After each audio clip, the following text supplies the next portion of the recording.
Welcome back to Lost Signal True Crime, the channel where we explore the darkest corners of real-life mysteries and tragedies.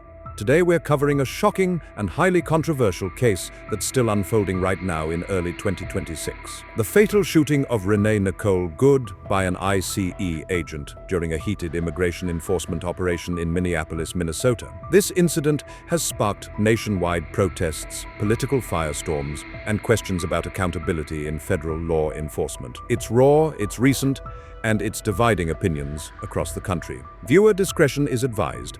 This story involves graphic violence, official use of deadly force, and intense debates over justice and immigration policy. Our story centers on Renee Nicole Good, a 37-year-old mother of three living in South Minneapolis. Renee was described by friends and family as a caring, community-oriented woman, someone who supported her neighbors, raised her kids, and lived a quiet life in a diverse neighborhood. She wasn't involved in any criminal activity, had no outstanding warrants, and by all accounts was simply going about her day on January 7, 2026, when everything changed. The backdrop to this tragedy is the aggressive immigration crackdown launched under the second Trump administration starting in late 2025.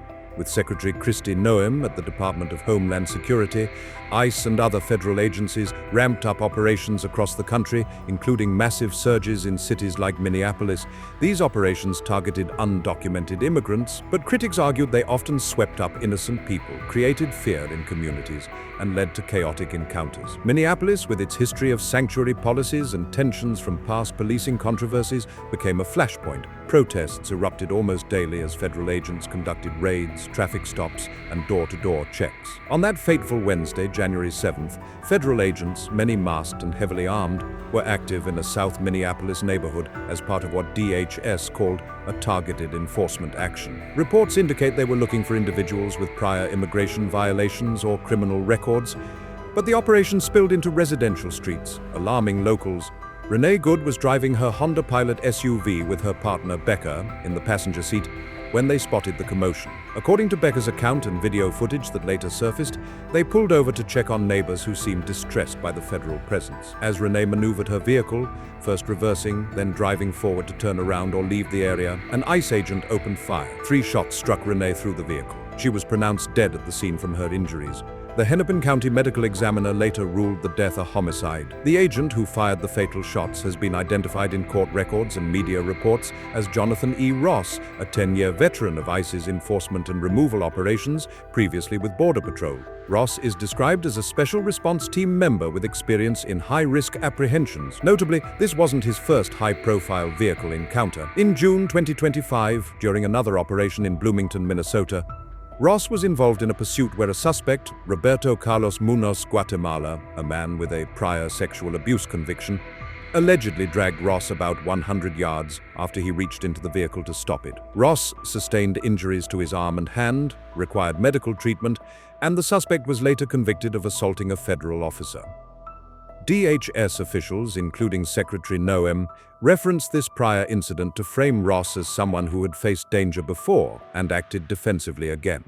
Federal authorities quickly defended the shooting. DHS stated that Good weaponized her vehicle, refused commands to exit, and attempted to ram or run over agents, labeling her actions as domestic terrorism. Vice President J.D. Vance echoed this, noting the similarity to Ross's earlier injury. The U.S. Attorney's Office asserted federal jurisdiction, blocking state access to key evidence and limiting the joint investigation with Minnesota authorities. But the narrative from witnesses, family, and emerging footage paints a different picture.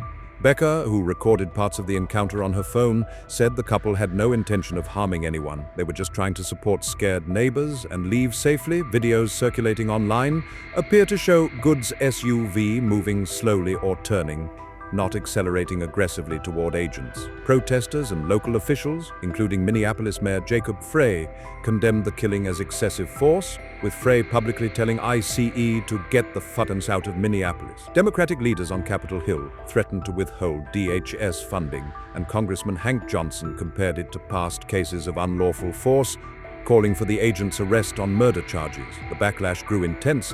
Thousands protested near the shooting site that night and in the days following, with vigils honoring Renee as a victim of overreach. Her family described her as a devoted mom whose life was cut short in a moment of panic created by federal tactics. Critics pointed to a pattern. Since late 2025, Immigration agents had been involved in multiple shootings, some fatal, often during vehicle pursuits or traffic stops. Reports listed at least 30 such incidents in the first year of the administration, resulting in several deaths, including other U.S. citizens like Alex Pretty, shot later in January, and Keith Porter Jr., killed by an off-duty ICE agent in Los Angeles on New Year's Eve 2025.